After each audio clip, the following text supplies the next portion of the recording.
nos disponemos a intentar aclarar algunas dudas o malas interpretaciones, algunos errores en la estimación de la causalidad entre variables. Bueno, vamos a leer resumidamente este texto en un Word, incluso porque nos va a resultar más fácil hacerlo que habiendo hecho una presentación en PowerPoint. Entonces, bueno, pues algunas partes las voy a leer directamente y luego sacaré algunas gráficas hechas en Excel, porque resulta más fácil verlas para ampliarlas y reducirlas. Bien, bueno, vamos a ver qué es esto de investigar. Bueno, investigar por aquello de lo que nos importa a las personas que debemos parte de nuestra actividad a las ciencias de la salud, y que naturalmente, bueno, pues hay partes que son importantes en la medicina, que son debidas a la ciencia, y otras que no pueden ser aliviadas mediante la ciencia, bien por desconocimiento o porque no son del ámbito de la medicina. Pero bueno, vamos a dedicarnos de momento ahora mismo a lo que es la investigación, la ciencia en las ciencias de la salud, vamos a decirlo así. Bueno, investigar es buscar un saber no conocido. La ciencia es un medio para investigar los hechos cuando estos hechos son de naturaleza experimental u observacional. Bueno, muy resumidamente, en la ciencia el primer paso es un paso ontológico. Perdónenseme que diga ontológico porque no es una palabra muy conocida. Proviene del griego y quiere decir algo así como el ser interno de nuestros perceptos o de los fenómenos que observamos, de los objetos, de las personas o de las poblaciones. Cuando nosotros decimos que conocemos algo, es porque sabemos el ser interno de ese algo que nosotros decimos conocer. Este conocimiento inicialmente es si sabemos los atributos internos de esa pieza cognitiva. Si fuera un ladrillo, por ejemplo, para utilizar una metáfora, nosotros deberíamos saber cuáles son los atributos internos de ese ladrillo. Si es un camino por el estrecho de un capitán de barco, si conocemos verdaderamente bien el derrotero. Nosotros, como seres con limitaciones humanas, que no somos dioses del Olimpo, no podremos nunca llegar a conocer el verdadero ser. Del verdadero ser de lo que nosotros observamos no lo vamos a saber nunca, pero sí acercarnos al mayor número posible de atributos. Bueno, esto lo tenemos tratado en otra presentación, poniendo un ejemplo del filósofo Sexto Empírico, que hoy no vamos a citar. Pero ontología sería los atributos internos de la pieza cognitiva, y podríamos decir que es de la variable, de una variable que podría ser, por ejemplo, una variable biológica, aunque podría ser también de objetos no biológicos. Esta variable sería un rasgo latente interno que varía entre los individuos de una clase, de una población, entre individuos o entre órganos que son de la misma categoría, pero que cada uno de ellos no es idéntico al otro, y esas características variables conviene que las conozcamos con la mayor perfección posible. La ontología, el ser interno, se haría mediante estudios observacionales, porque son los perceptos, lo que nosotros percibimos con mucha inteligencia, vamos a ver si somos capaces de hacerlo, y los fenómenos que nosotros observamos como seres humanos, con las limitaciones de los seres humanos, a ver qué contienen interiormente. Bien, el segundo paso sería una relación entre las piezas cognitivas, entre las piezas ontológicas. Dependiendo de lo bien que lo conozcamos, vamos a relacionar unos con otros como se relacionan dos ladrillos en una obra, y entonces estos dos ladrillos, que pueden ser de distinta ontología, de distinta naturaleza, dado que algunos ladrillos pueden ser de arcilla y otros de cerámica, son seres interiores distintos, bueno, pues se pueden relacionar estos dos ladrillos, o tres o cuatro, para una obra, mediante lo que llamamos la epistemología. Es la relación entre variables de rasgos latentes, interiores, y que es el objeto principal de la ciencia, la relación entre las variables, y de ahí que en algunas ocasiones confundamos una simple relación con la causalidad, porque puede haber causalidad sin relación. La relación siempre implica causalidad, pero la causalidad no implica siempre relación. Bueno, en realidad nosotros utilizamos la palabra descubrir el ser, en un sentido griego, se decía aletheia, y está muy bien dicho descubrir porque es como si estuviera cubierto con una manta y lo levantamos para ver el verdadero ser interno, siempre como seres humanos con las limitaciones porque no somos dioses del Olimpo. De la misma manera, la epistemología sería el descubrimiento, descubrir las relaciones internas, las relaciones que hay entre las piezas ontológicas, entre las variables, y esas relaciones que tienen una mayor o menor causalidad o una mayor o menor asociación estadística. Luego lo veremos. Bien, entonces, el primer paso siempre en la ciencia sería descriptivo, sería descubrir la ontología en el mayor grado posible, y el segundo paso sería epistemológico, que sería la relación entre piezas cognitivas, entre ladrillos, que se pueden naturalmente relacionar de una manera paralela, o sea, vertical u horizontal, o en diagonal, o de cualquier otra forma que a mí ahora mismo no se me ocurre. Bien, la ciencia lo primero que hace es intentar explicar con el mejor modelo explicativo posible las preguntas que surgen de los fenómenos observados. Y aquí es donde está el buen investigador, el que es capaz de percibir anomalías ontológicas en el ser interno, que ve algunos problemas que la gente común probablemente no ve. Por eso decía Karl Popper que la ciencia avanza no por inducción, curiosamente, sino por inspiración. Y es cierto, hay personas con una enorme capacidad inductiva y que sin embargo no tienen inspiración y no son capaces de descubrir más allá de lo básico, y muy difícil tienen el de inventar. La ciencia es un proceso enormemente complejo que parte de la inspiración del investigador, que luego va a ir colocando poco a poco con razonamientos inductivos y finalmente comprobando mediante razonamientos deductivos. No vamos a quedarnos ahora aquí, sino avanzar. Primero explica mediante un modelo explicativo, siempre como seres humanos y nunca como dioses del Olimpo, las preguntas que muy bien se acaba de hacer el investigador de los fenómenos observados, de los perceptos como ser humano. Y luego posteriormente, que ya es cierta arrogancia que tenemos, pero no lo podemos evitar los seres humanos, está en nuestra genética, ¿no? Posteriormente, intentar predecir con el mejor modelo matemático posible, y siempre un modelo es menos que los dioses del Olimpo, intentar predecir a futuro los valores desconocidos de una variable mediante el conocimiento de otros valores que sí que conocemos en otra variable. Sería aquella, la primera, la variable dependiente, a ver qué valores predecimos en la variable dependiente con los valores que conocemos de la variable independiente, que es la que nosotros podemos mover y controlar. Bien, antes de seguir adelante, vamos a intentar aclarar un error metonímico, y perdóneseme de nuevo decir la palabra metonimia, que es una palabra griega que viene de un cambio, meto, en este caso igual que metáfora y metonimia, son cambios, tropos, que se dice también en griego, tropos, son cambios del sentido de las palabras, de modo que expresan algo que no es lo que se está diciendo, porque está implicado en su interior algo que no está expresamente dicho en la frase literal.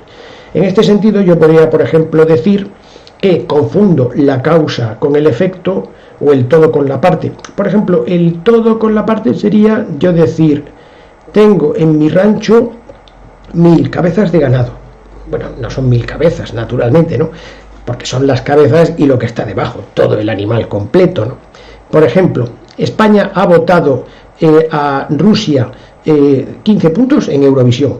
Bueno, España no ha votado, sino los representantes de España que están en televisión española los que han votado, no España. España está preocupada por la escalada armamentística. España no está preocupada, son las personas responsables en ese sentido, o las personas no responsables administrativamente, las que están preocupadas, naturalmente. Bueno, suele incurrirse en un error ontológico, también ontológico de ser interno, por abuso de la metonimia al confundir el ser de la ciencia con la actividad de los científicos. En frases como, por ejemplo, cuando lo oímos en los medios de comunicación y muchas veces incluso en tertulias bien intencionadas, pero bueno, con quizá poco rigor, y dicen: la ciencia ha conseguido bombardear el átomo y beneficiar o dañar a menganito de tal o zetanito de cual. Dicen cosas de esas, que la ciencia, cuando no es la ciencia, sino los científicos en sus actividades los que consiguen eso. La ciencia es quizás la más noble de las construcciones humanas, perteneciente a la filosofía, pero su ámbito es únicamente intelectual y no moral. En efecto, la ciencia no tiene ninguna intención. La ciencia no toma decisiones, la ciencia no prefiere hacer en lugar de no hacer, ni prefiere el mal sobre el bien ni viceversa, ni prefiere curar el cáncer o salvar vidas humanas a costa de las vidas de otros animales, pues son los científicos los que tienen esa intención, los que prefieren, los que toman decisiones y ejercen acciones morales. Siendo una parte de la filosofía, la ciencia es el método intelectual de búsqueda de la verdad cuando las premisas son de naturaleza experimental u observacional.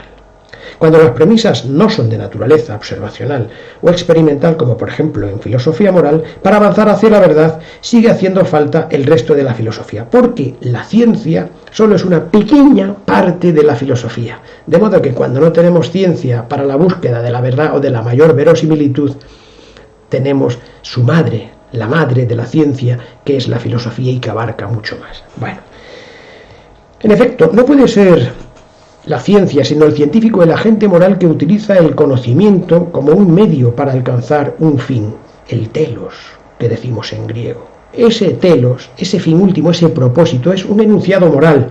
Prefiero hacer esto en lugar de aquello. Siempre el telos exige una preferencia por algo a lo que se dirigen nuestras, por lo menos nuestras intenciones, y, si es posible, traducidas luego en acciones.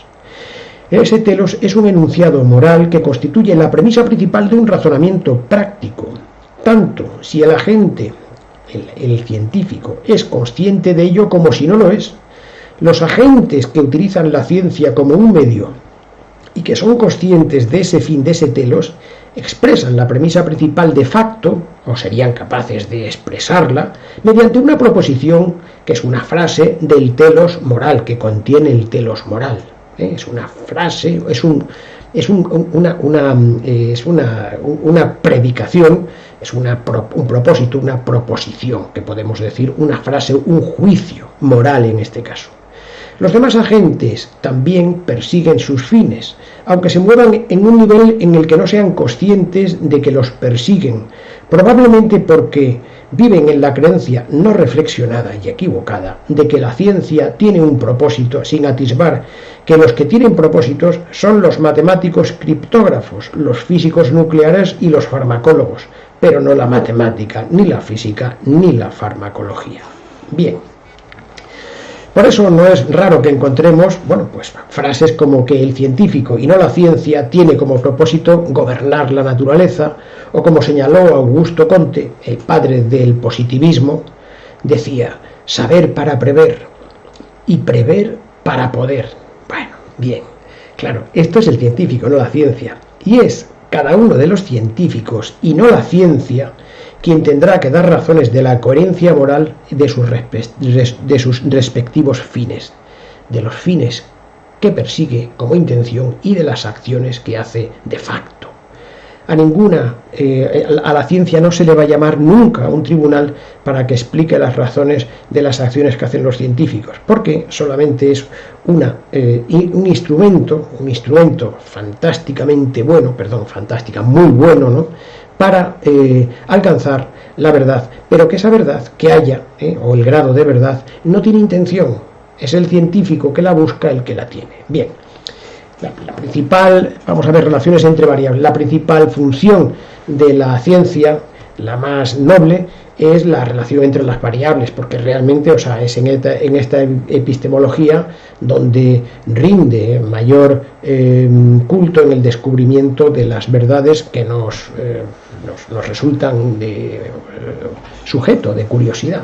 Bien, las relaciones entre las variables son de distinta naturaleza. Dentro de la lista, de la escala de importancia de las ciencias, tenemos en la parte de arriba la física y la matemática, ¿no? La física teórica y la matemática teórica. Y estas son deterministas, aunque utilicen también estadística, pero estas son deterministas. Sin embargo, abajo del todo, siendo también ciencia, están las ciencias sociales, que son aleatorias porque no pueden, porque hay variables que no controlamos en la explicación de los fenómenos que observamos. En medio de las dos, más o menos en medio, hay más, ¿no?, se encuentran las ciencias químicas y más abajo las ciencias biológicas. Las ciencias de la salud, más o menos, aunque las ciencias de la salud y tienen ciencias biológicas y sociales, están en medio y tienen muy poco determinista, aunque algo tienen. La química sí, pero las ciencias biológicas y las ciencias de la salud tienen poco, no mucho determinista y tienen mucho estocástico aleatorio. Bien, vamos a ver.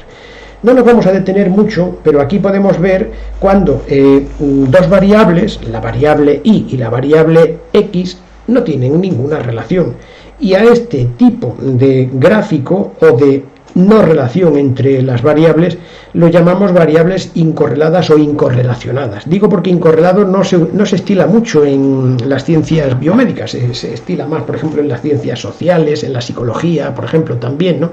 Pero bueno, digámoslo que son variables incorreladas o no correlacionadas, ¿no? ¿Por qué? Se ve perfectamente que la x, o sea, que para cada valor de x, la x sub 1, le corresponde una miriada de valores de la y. De modo, o sea, que son muchos los valores que le corresponden a cada x. Y, naturalmente, o sea, la x sub n también está relacionado con los mismos valores que la x sub 1 de la y. Luego, entonces, aquí no hay ninguna relación y lo llamamos variables incorreladas. Bueno, cuando hay alguna relación, esta relación puede ser determinista o aleatoria o aleatoriedad. Las deterministas son las de la parte de arriba de la escala de la importancia de las ciencias, ¿no? Y se trata algo así como de una dependencia funcional. Vamos a leer un momento qué es lo que dice. Cuando la relación es de una manera rígida, ya veremos que luego las otras son ya de una manera flexible, vamos a volver a la rígida. Hablamos de una situación determinista o de dependencia funcional, en la que a cada valor de la variable le corresponde un solo valor de la variable, de la otra variable. A su vez se admiten dos variedades. Sería a cada valor de la variable x le corresponde un único y solo uno de la variable y. Cuando están relacionados de esta manera, decimos que la dependencia es funcional o dependencia bionívoca, porque x implica y e y implica simultáneamente x. A esto lo llamamos un determinismo biunívoco. Es decir, que a cada valor de x le corresponde un único valor de la variable y. Bueno, esto se puede representar de una manera que tiene una relación directa en el que cuando sube x sube y, en este caso, y se llama directa, ¿no? A cada valor le corresponde solo uno. Uno y solo uno, perdón, voy a decirlo correctamente. O podría ser inversa si fuera hacia abajo, que no la hemos dibujado por no hacerlo más grande aquí en el gráfico.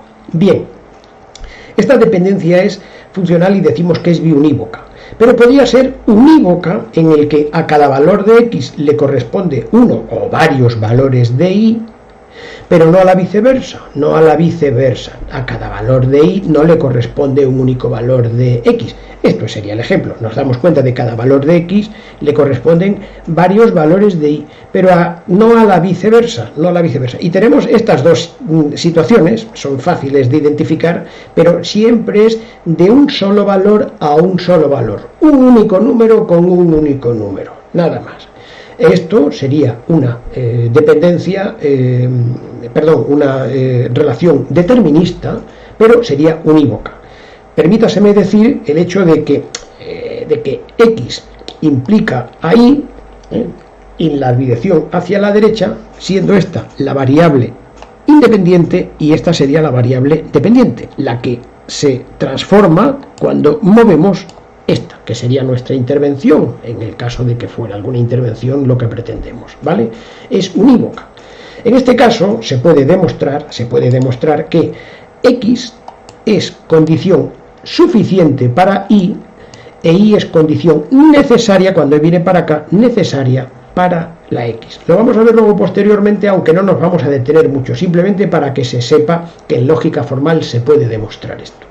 Bien, en las ciencias nuestras de la salud tenemos más esto, por supuesto, casi las de arriba son escasas, aunque nosotros en bachiller, desgraciadamente, afortunadamente hemos estudiado mucha matemática, no siempre bien aprendida, ¿no? A veces no bien aprendida porque no hemos puesto interés o incluso no ha sido fácilmente enseñada, pero ha sido una matemática exacta. Curiosamente dejábamos para el final de los programas la matemática aleatoria, la matemática del azar, la matemática de la vida, curiosamente, de la vida biológica, ¿no? Y de la vida psicológica también, ¿no?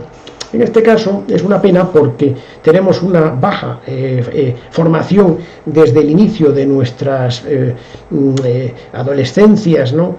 De la estimación de valores que no son estrictamente uno solo, a pesar de lo cual queda en nuestro lenguaje siempre, perpetuamente, incluso en nuestras carreras, algo que denominamos deterministamente cuando en realidad es aleatorio y no estamos familiarizados nada más que con la relación de un número con otro número, y por eso en algunas ocasiones sobreestimamos y no estamos tratando bien la relación que hay entre las variables. Vamos a ver, cuando la relación entre las variables es flexible, decimos que es una situación aleatoria o estocástica.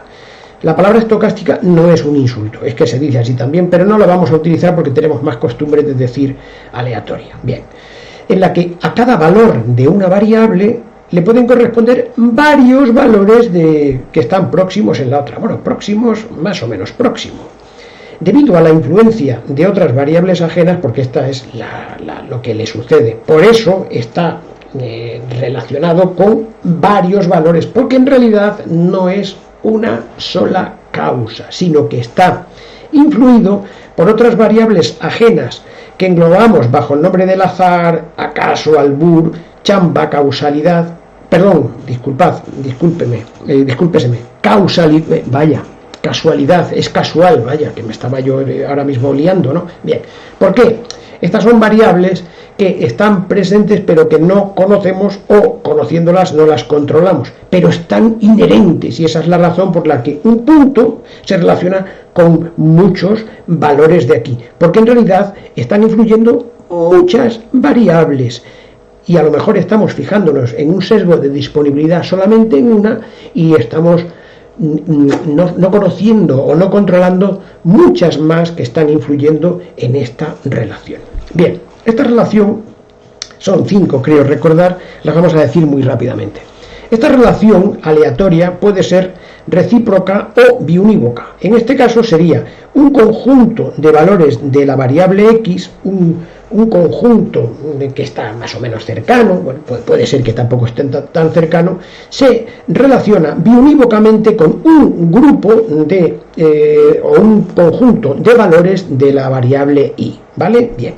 En este caso se dice que la relación es biunívoca porque de una se puede inferir la otra, de este conjunto, de este globo de cosas que están en el interior, se colige el globo que está en el interior de la otra variable, ¿no? Bien, como ejemplos de esto, bueno, pues tenemos, por ejemplo, el peso el peso respecto a cuando se relaciona con la altura en las personas que no son excesivamente obesos, ¿no? Vamos a decirlo así, ¿no? Bien, y se puede ver en este diagrama cartesiano que este conjunto de valores, todos estos, son aquí, estos de aquí, si nos damos cuenta, estos de aquí serían todos, o sea, estos de aquí, todos estos, se relacionan con todos estos de la X. Es decir, entonces, es factible el hecho de que este valor individual sea posible ser identificado con esta X, con esta X y con esta X, y este valor de la X con esta Y, con esta Y y con esta Y. Entonces, nos damos cuenta de que no es determinista. Esto no es determinista, pero se da mucho en nuestras ciencias biológicas, y hay veces que, bueno, pues no se da mucho, por ejemplo, en la psicología, en los cuestionarios, se da mucho este tipo de relaciones que son de esta manera. Se explica en el interior mediante una curva de regresión en el que van regresando, por así decir, todos los valores y van buscando el valor medio. De modo que los errores que hay de distancia de arriba a abajo y de abajo a arriba, la suma sea 0, que es lo que llamamos el mínimo error cuadrático, ¿vale? Lo tenemos aquí, ¿no? Bien. Entonces, esto nos importa, pero vamos a ir un poco más allá porque se va a parecer más a nuestra práctica clínica diaria. Sería así. Bien. Aquí tenemos una relación aleatoria, pero en este caso ya sería unívoca, no biunívoca. Es decir, de X, vamos a ver el ser de X en el ser de Y, y así lo vamos a intentar explicar, ¿vale? En lógica formal, cuando se da esta implicación que X implica Y, vamos, podemos decir, lo hemos dicho antes, ¿no? De aquí para acá, X es condición suficiente para Y, y de la misma manera, Y es condición necesaria para acá, hacia la izquierda, de X. Bueno, lo vamos a ver luego en un ejemplo, que lo vamos a ver lo tenemos aquí, ahora lo pondremos, ¿no? Bien, bueno, podemos verlo en este ejemplo, ¿no? A cada punto, si nos damos cuenta, a cada punto de la variable X le corresponden un conjunto de valores de la variable Y. De hecho, o sea, este conjunto de valores, un grupo de valores más o menos próximos de la variable Y, puede estar relacionado con 2 puntos o 3 o 4 puntos distintos de la variable X. Bueno, este tipo de relación se puede ver aquí gráficamente y se da mucho en la naturaleza, en la biología se da mucho este tipo de interpretaciones que se llaman curvas en U o curvas en J. Bueno, se puede llamar de las dos maneras. La J es porque le falta este trocito aquí de la U, pero vamos, hay veces que la U tampoco es completa, En todo caso se ve, o sea, que es que tienen, o sea, un punto aquí abajo que es el punto de mínimo riesgo. Aquí sería, por ejemplo, las cifras del colesterol en la sangre, en el eje de las X, este sería, ¿no? Y en el eje de las Y sería la tasa de mortalidad, Hay varios ejemplos, hay un estudio, por ejemplo, de Honolulu, lo cita, bueno, hay muchos más, el de Hannes también, por ejemplo, hemos visto muchos ejemplos de estos, ¿no? Porque es que es muy común en la naturaleza, ¿no? Bien, nos damos cuenta de que hay un punto crítico, que es el mejor, en el que, nos vamos dando cuenta de que con valores muy muy bajos de colesterol o de presión sanguínea, sistólica, la tasa de mortalidad es mayor, o sea, entonces va bajando a medida que se va poniendo el punto óptimo de la cifra promedio de una población del colesterol o de la presión arterial sistólica, y a partir de aquí ya empieza al aumentar, va paulatinamente aumentando la tasa de mortalidad, aunque sea muy poco. En realidad en este caso está como muy empinado, pero hay veces que las curvas en J son muy cercanas a la planicie. Bien, se ve perfectamente aquí que para un valor de la X, este valor de la X, le corresponden varios valores de la Y, le corresponden varios valores, se ve aquí, varios valores de la Y, está mejor dicho aquí, ¿vale?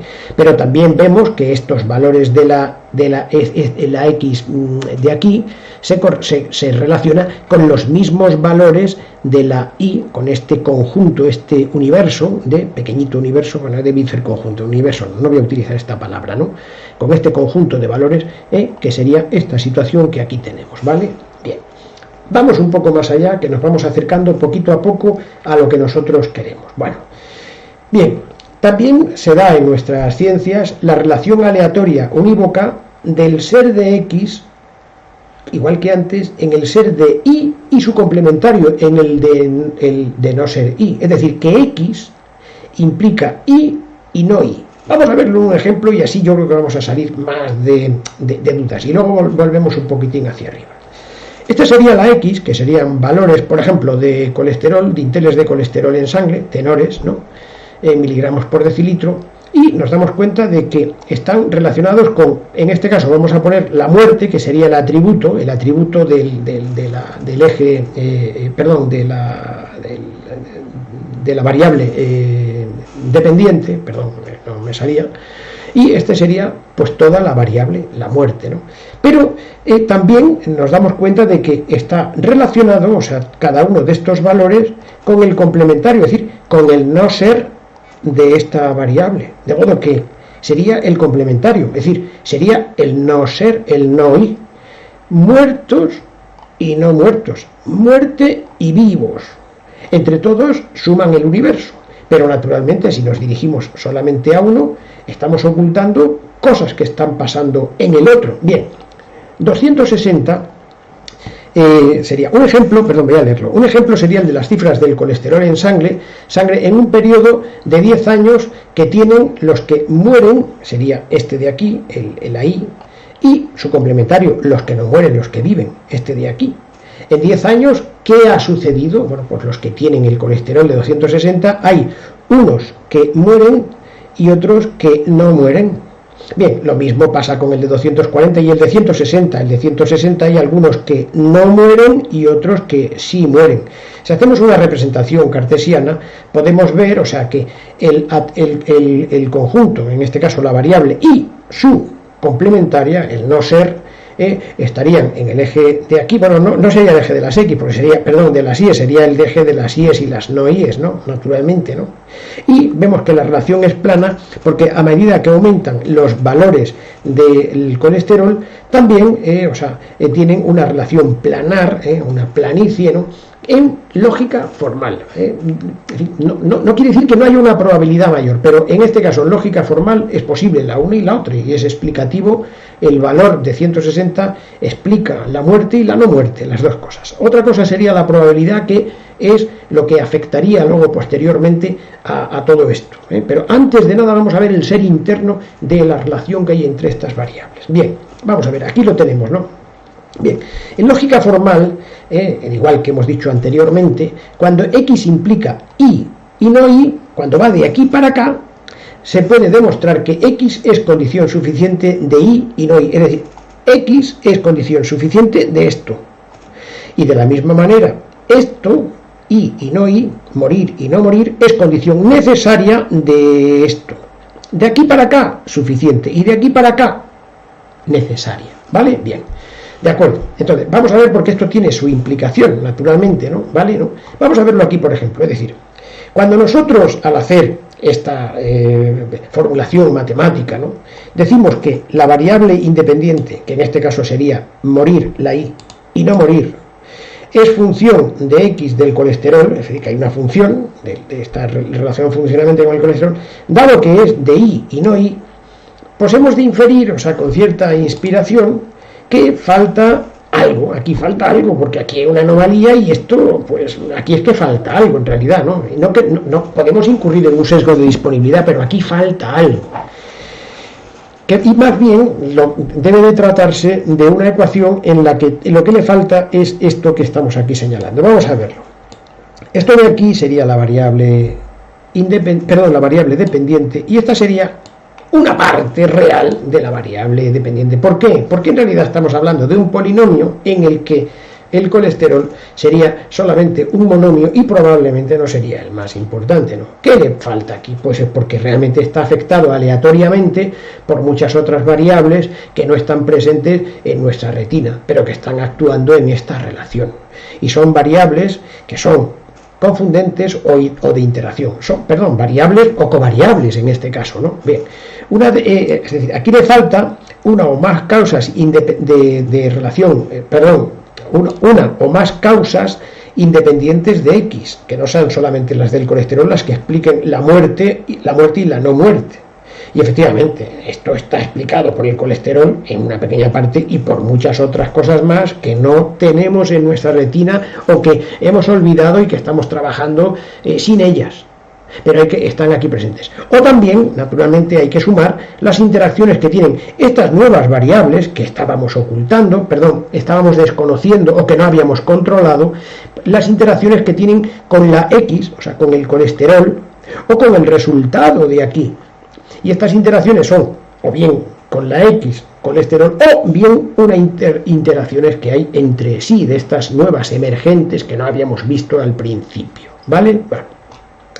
Esta sería prácticamente igual, y es que esto lo vemos muchísimas veces. Bien, sería una relación aleatoria unívoca del ser de X y el ser el ser de no X, con lo mismo de antes, el ser de Y y no Y. Bien, ¿qué es esto del ser de X y no X? Bueno, pues es muy sencillo. En este caso, en lugar de ser una variable continua, sería una variable que en este caso sería cualitativa, sería una variable categórica, ¿no?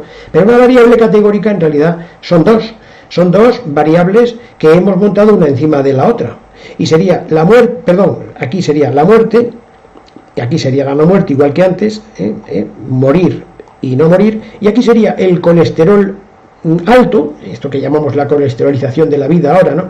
Y el colesterol no alto, es decir, que o sea, sería dos categorías, pero realmente el uno es el complementario del otro. Entonces, esta sería una variable, la variable colesterol alto, y esta sería la variable colesterol no alto. Porque hay muchas veces que nosotros hablamos del colesterol alto obviando el colesterol no alto. Y es que está presente también, ¿vale? Nos damos cuenta de que, vamos a ver, de que el colesterol alto se relaciona con la muerte y se relaciona con los vivos.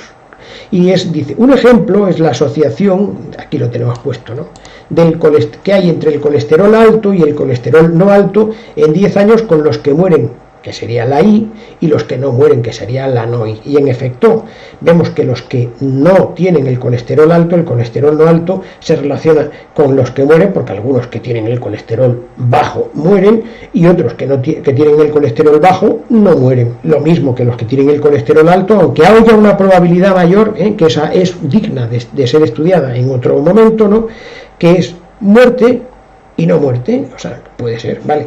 Al hacer una representación cartesiana nos encontramos con una situación parecida a la anterior, pero en este caso solamente con dos casillas, ¿vale? Es plana, una planicie, ¿no? Y nos encontramos así. Entonces, claro, efectivamente, nos damos cuenta de que en realidad, o sea, esta variable independiente, nosotros si estamos pendientes nada más que de la muerte, estamos obviando que está presente la no muerte también. Está presente y está pegándose a la otra. Y está relacionada también, tiene una relación funcional con el colesterol alto y con el colesterol no alto, como estamos viendo aquí. ¿Por qué sucede esto? Porque en realidad la muerte y la no muerte están afectadas por otras variables muy relacionadas con la muerte y la no muerte, que están ausentes en esta infantil situación que muchas veces a nosotros nos satura y sin debernos saturar, porque le falta mucho. Y efectivamente, ¿qué es lo que le falta aquí? Pues lo que le falta aquí, que está afectando a la variable independiente a la muerte y no muerte, son una o más causas independientes de la X, de X, o sea, independientes del colesterol, la edad, el fumar, la presión sanguínea, la preocupación, la pobreza, los determinantes sociales, muchas, y además los seres humanos nunca llegaríamos a saber todas, ¿no?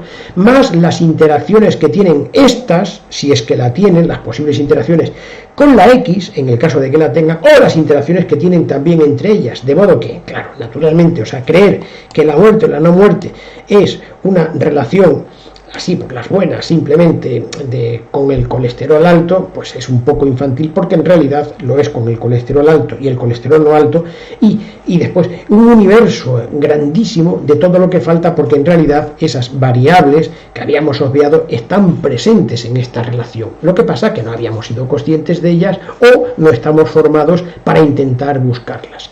Esto realmente es lo que intentamos en los ensayos clínicos, que aunque está presente, estén equilibradas en los dos grupos.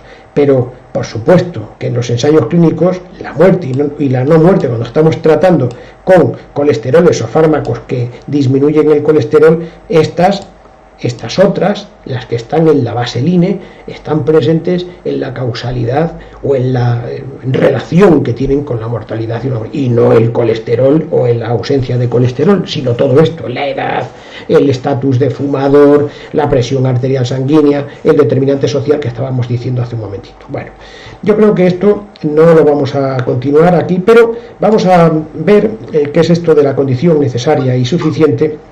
Y vamos a hacer una pequeña resumen de qué es esto de las implicaciones. Bueno, la ciencia, lo vemos en nuestro seminario de Filosofía de la Ciencia, trabaja fundamentalmente con estos razonamientos, que son razonamientos que llamamos los razonamientos hipotético-deductivos, son los hipotéticos, en los que hay dos premisas, una premisa principal, que es una implicatura, una implicación.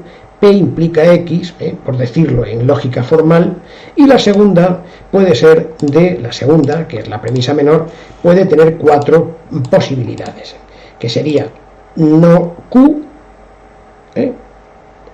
sería P, sería Q, bueno, este sería no Q o Q, y sería P o no P. Bueno, pues vamos a avanzar de antemano que a esto se le llama modus tollendo tollens, que es como más avanza la ciencia. No lo vamos a ver ahora mismo. Y a esto de aquí se le llama el modus ponendo ponens, ¿vale? Bien, avanza menos la ciencia, porque en realidad, si nos damos cuenta, o sea, la P está inherente en la premisa principal, de modo que avanzamos poco, es una especie en algunas ocasiones de tautología, pero bueno, estos son razonamientos científicos válidos. Y estos son los que provocan mayores sesgos cognitivos, o lo que se llaman las falacias de la inducción, que en este caso están anidadas en nuestro cerebro evolutivo y forman parte de lo que genéricamente se llama la ilusión de la verdad, ¿no? Lo veremos porque se utilizan mucho en la propaganda y sin darnos cuenta nos equivocamos entre esta con las de aquí. Hoy no lo vamos a ver. Bien, vamos a ver qué quiere decir. Lo voy a hacer un poquito más pequeño, ¿no? Vamos a ver. Nosotros podemos decir, en esta implicación, que si P entonces Q, es decir, por ejemplo, vamos a ver, esto sería el juicio, la proposición P, y esta sería la Q. Vamos a ver un momentito qué quiere decir esto. Dice algo así: si llueve, entonces el patio está mojado. Si llueve, implica entonces el patio está mojado. Bien, es verdad, eso sí que es cierto. Vamos a verlo, el patio mojado. Vamos a hacerlo porque yo creo que lo podemos ver así. Este sería el patio mojado y este sería su complementario, el patio no mojado. Porque todo este sería el universo de mojado y no mojado. Bien, cuando el patio está mojado, puede serlo por la manguera, por el desagüe o por otras causas, y también porque haya llovido. De modo que podemos inferir inmediatamente, que P implica Q. P, si llueve, el patio se moja. Pero si el patio se moja, hacia abajo no es así, porque el patio que esté mojado no quiere decir que haya llovido. Y esto es una de las falacias que en algunas ocasiones incurrimos, ¿vale? El patio puede estar mojado por la manguera, por el desagüe y por otras. Cuando se da esta circunstancia, P implica Q, quiere decir que P es una condición suficiente para ser mojado. Esta también es una condición suficiente, esta es suficiente y suficiente, es una condición suficiente, pero no es necesario, porque necesario sería todo conjuntamente, y no solo esta. Bien, si nos damos cuenta, P implica Q, de aquí se deriva y se puede demostrar en lógica formal, en lógica matemática, que Q es una condición necesaria de que el patio de que haya llovido. Es una condición necesaria porque de aquí para acá es necesaria y de aquí para acá es suficiente. Bueno, vamos a verlo aquí en un ejemplo que fue una de los conflictos que hubo y que se resolvió en el año 1892 en una pugna de Max von Pettenkofer con el equipo de Robert Koch. Bien. Robert Koch decía que el vibrio cólera era condición necesaria y suficiente para la enfermedad del cólera. Le demostró delante de sus narices, de todos, ¿no?, tomándose un pequeño batido, digamos, como una pequeña pepita de heces de un moribundo recién muerto en esa misma mañana, delante de una concurrida audiencia de médicos, Max von Pettenkofer tomó vibrio cólera y no adquirió la enfermedad del cólera. Luego entonces le probó perfectamente que el vibrio cólera estaba relacionado con la enfermedad del cólera y también con la no enfermedad del cólera. De modo que decía, yo no niego que el vibrio cólera sea una condición necesaria para la enfermedad del cólera. Lo que yo digo es que es una condición necesaria, pero no suficiente. Vamos a verlo, es decir, la enfermedad del cólera es una condición suficiente del vibrio cólera, pero el vibrio cólera es condición necesaria. En este caso, cuando se da esta circunstancia, si nos damos cuenta en el lenguaje de la calle, vamos a verlo aquí, la enfermedad del cólera implica el vibrio cólera. Sí lo implica. De modo que de aquí para acá es condición suficiente. La enfermedad del cólera de aquí para acá es condición suficiente del vibrio cólera. Pero de aquí para allá, de la derecha a la izquierda, que está en la parte de arriba, el vibrio cólera es condición necesaria para la enfermedad del cólera. Al reunir toda la información conjuntamente en lenguaje de la calle, podemos decir que el vibrio cólera, como decía Max von Pettenkofer, es una condición necesaria, pero no suficiente de la enfermedad del cólera. ¿Vale? Bien. Esto sucede también lo mismo con la legionela y con la tuberculosis y sin embargo en los servicios de salud se tratan como si fueran condiciones necesarias y suficientes y no lo son. Por eso creo que se sobreestima y en algunas ocasiones se gasta mucho más dinero por desconocimiento de esta mínima lógica formal. ¿Vale? Bueno, vamos a ver. Si vamos un poquito más para abajo, vamos a ver en este caso cuándo, vamos a ver, podemos decir que P implica Q, vamos a ver, esto lo hemos dicho, ¿no? ¿Vale? Es lo mismo que hemos visto antes, pero vamos a introducir una variable más que se va a llamar R. Lo vamos a ver un poco mejor aquí. Bueno, podemos decir aquí, naturalmente, o sea, que P implica Q, P es una condición suficiente de Q y Q es una condición necesaria de P. Pero la relación que hay entre este con este, si nos damos cuenta, ya no es una condición igual que antes, porque si nos damos cuenta, podemos decir, aquí si nos damos cuenta, o sea que aquí la R está relacionado con la Q, pero también está relacionado con la no Q. Entonces ya aquí tenemos un pequeño problema, y es que la R está relacionada con P y con no P, con todo esto que es no P, ¿vale? Luego entonces podemos decir que la P, en este caso, perdón, la R es condición suficiente para P, perdón, no es condición, discúlpeseme, o sea, no es condición suficiente para P y, por tanto, la P no es condición necesaria para R. Lo vamos a ver mucho mejor aquí con un ejemplo real. Vamos a ver aquí la muerte cardiovascular, ¡ay, vaya hombre!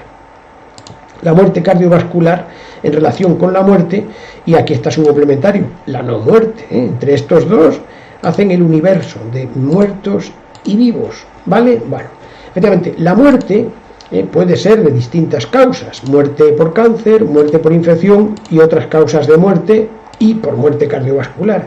De modo que la muerte cardiovascular es un subconjunto de las muertes.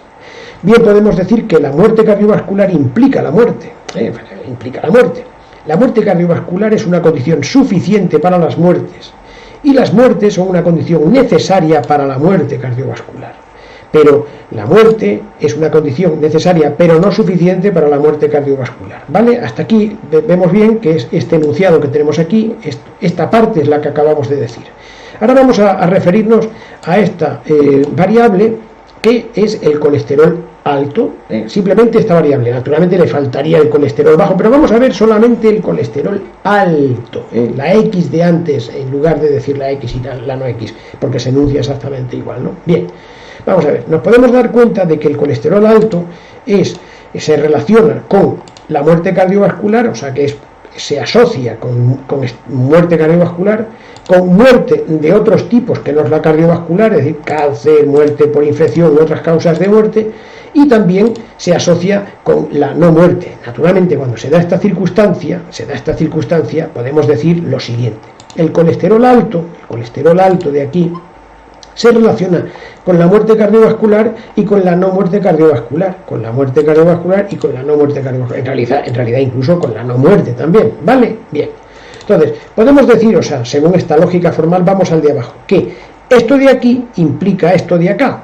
Es decir, el colesterol alto no es condición suficiente para la muerte cardiovascular. ¿Por qué? Porque es condición suficiente para la muerte cardiovascular y no cardiovascular, de modo que no puede ser suficiente para la muerte cardiovascular, porque es para las dos, ¿vale? Bien. Y de la misma manera, o sea, al ir hacia allá, podemos decir que la muerte cardiovascular no es una condición necesaria del colesterol alto, porque la condición necesaria sería muerte cardiovascular y no muerte cardiovascular. Esto tiene su importancia, porque de alguna manera estábamos equivocando muy probablemente la causalidad. Bien, en el lenguaje de la calle podemos decir que el colesterol alto no es una condición necesaria y tampoco es una condición suficiente para la muerte cardiovascular. Esto lo hablaba nuestro querido maestro Juan Gervas en algunos de sus artículos y en sus libros que ha escrito con Mercedes Pérez Fernández, su mujer, encantadora mujer, por supuesto. Bien, y sabios los dos. Bien. Naturalmente, o sea, esto es lo que hemos estado queriendo tratar y podemos demostrar con lógica formal que el colesterol alto no es condición necesaria ni condición suficiente. No es condición causal necesaria ni condición causal suficiente para la muerte cardiovascular. Bien, vamos a ver. Bueno, aquí tenemos la incorrelación aparente. Hay veces que da la impresión de que están incorreladas, pero aquí, sin embargo, hay una incorrelación aparente porque hay una relación, aunque no sea una relación lineal, que es un poco lo que más acostumbrados estamos nosotros a hacer. Bueno, vamos a ver un momentito aquí, ya por finalizar, que en los entornos, aquí está, los entornos aleatorios o estocásticos, hay que tener mucho cuidado en no confundir relación con causalidad. Porque si bien es cierto que la causalidad exige que haya una relación, no siempre todas las relaciones son de causalidad. Y de aquí provienen algunos de los errores en la sobreinterpretación de resultados en salud con las intervenciones médicas, que en algunas ocasiones son relaciones probabilísticas muy alejadas de la causalidad y que en realidad en algunas ocasiones pueden tener una causa colateral por encima que está influyendo sobre estas dos. Bueno, vamos a ver. Sí podemos decir que en los entornos aleatorios puede haber una relación de causalidad, como ya hemos dicho, pero para que haya pero también puede haber una relación de mera causalidad sin eso de causalidad. Bien. La relación de colateralidad es la que acabamos de decir, en las que dos variables relacionadas X e Y no se causan la una a la otra, sino que están relacionadas con otra variable que no está presente en esta visión nuestra, ¿no? Que la podemos llamar variable W, y que pueden ser a su vez causa inmediata, que es directa, o indirecta, que es la mediata de las dos, y por eso sus valores van del brazo, porque está influyendo de una manera en la una y en la otra, y no se causan la X y la Y, sino que están siendo causadas por otra que está por encima, ¿vale? Hay veces que estas correlaciones espurias entre nosotros pues pueden equivocarnos, ¿no? Dos sencillos ejemplos de la vida real ilustran lo que ahora mismo es una mera chamba, chirigota, que da la impresión de que hay una correlación entre dos variables, que es lo que vamos a ver ahora mismo, y sin embargo no tiene ninguna relación entre ellas, ¿no? El profesor Maurice George Kendall encontró una estrechísima relación entre los incrementos anuales de licencias de radio concedidas entre el año 24 y el 37 en los Estados Unidos y el número de minusválidos psíquicos que tendrá que ver, ¿no?, en ese mismo periodo. Sin embargo, ambas son variables independientes entre sí, aunque están ligadas por el crecimiento demográfico de la época, y esa relación es precisamente la causa, por así decir, la relación causal, el crecimiento demográfico, que influye sobre las licencias concedidas de radio y el número de minusválidos psíquicos, porque hay más gente en el denominador, y lógicamente, manteniéndose el numerador, tiene que haber un numerador mayor. Bien, el coeficiente de correlación de Pearson en este caso era muy alto y daba la impresión, casi como si fuera una correlación determinista lineal, 0,998, altísimo, ¿vale? ¿No? Bueno, pues tenemos muchos otros ejemplos que tratamos en nuestros cursos, que podemos en principio desafiar con el coeficiente de correlación intraclase en lugar del coeficiente de correlación de Pearson, ¿no? Y que podemos ver muchos ejemplos en las correlaciones espurias, Spurious Correlations, que es una página web preciosa en la que da una apariencia que es un poco chistosa, ridícula, y se puede ver perfectamente que hay una correlación, pero no una relación causal de una variable sobre la otra. Bueno, creo que no merece la pena ya continuar porque hemos dicho lo que teníamos que decir, y que es conveniente, por repetir, que tengamos presente que en muchas ocasiones no nos damos cuenta de que esto lo estamos obviando en la relación que hay entre la variable que a nosotros nos encanta, esa mover, que es nuestra intervención, sería la X, nuestra intervención médica, sin darnos cuenta de la intervención no médica, que es la complementaria con la nuestra, y la relación que tiene con la variable independiente, que sería el resultado en salud, que nos fijamos solamente en aquello que no sucede. Es decir, que nosotros decimos lo que no sucede cuando no nos damos cuenta de que también está a su lado lo que sucede, la muerte y la no muerte. Bien, esta es la información o la enseñanza más importante de esta pequeña sesión formativa. De momento, nada más. Muchas gracias por la escucha.